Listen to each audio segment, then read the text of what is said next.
अस्सलामुअलैकुम नाजरीन, आज की इस वीडियो के अंदर हम जानेंगे क्या कुरानी आयात को तवीज बनाकर गले में पहनना जायज है। इस्लाम कुरानी आयात को तवीज बनाकर गले में पहनने से या लटकाने के बारे में क्या कहता है।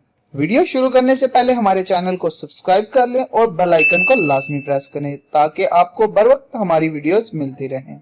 नाजरीन, कुरान पढ़ने से फायदा जरूर होता है, लेकिन अगर कुरानी आयात को पढ़ने की बजाय गले में लटकाने से फायदा होता तो अल्लाह के रसूल कुरानी आयात को तवीज बनाकर गले में लटकाने का जरूर हुक्म देते।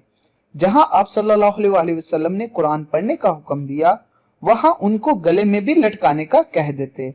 मिसाल के तौर पर आप बीमार हो जाओ और डॉक्टर से मेडिसिन लेकर आओ।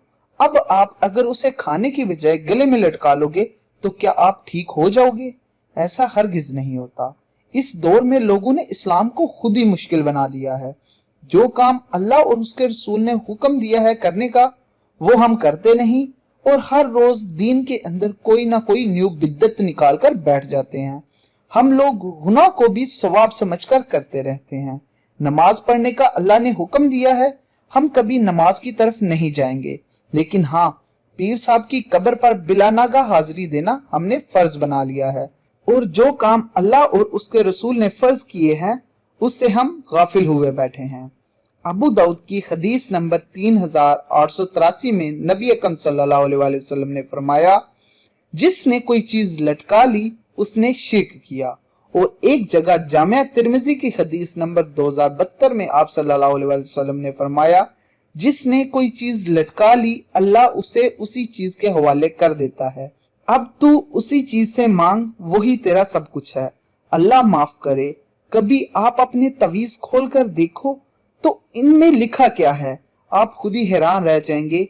जब उनको खोल कर देखेंगे तो उनमें कुछ फरिश्तों से मदद मांग रहे होते हैं, या जिब्राइल या मीकाईल, ऐसे ऐसे अल्फाज लिखे होते हैं कि अल्लाह की पनाह।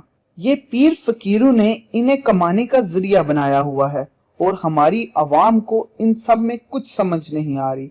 कभी मस्जिद का मुंह नहीं देखते, लेकिन पीर साहब के पास हाजिरी वो लाजमी है, लेकिन जिसने पैदा किया उसकी बातों पर अमल नहीं करना। ये तवीज पहनना हराम है।